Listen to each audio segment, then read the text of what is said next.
Damos ko gero turėjo laiko pasižiūrėti, bet kiek bežiūrėsiu į kūdelius, kai jos reikia įvykti, atrodo kitaip. Tačiau tikėsimėms bus viskas sėkmingai.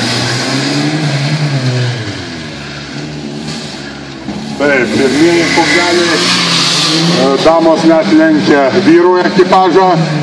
Pažiūrėsime, kasgi pirmas finišuos.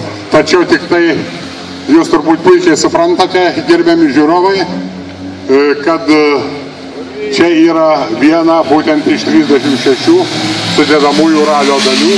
Tai yra viena rungtis iš tiek esančių jo programoje arba maršrutinėje kurkelėje. O merginos atrodo labai puikiai susidaroja su ta rungtim. Ir štai tau finišuoja gerokai anksčiau. Tikrai puikiai jos nusipelnė jūsų aplodismentų. O štai ir Svyklas su Mindaugu Dūda finišas.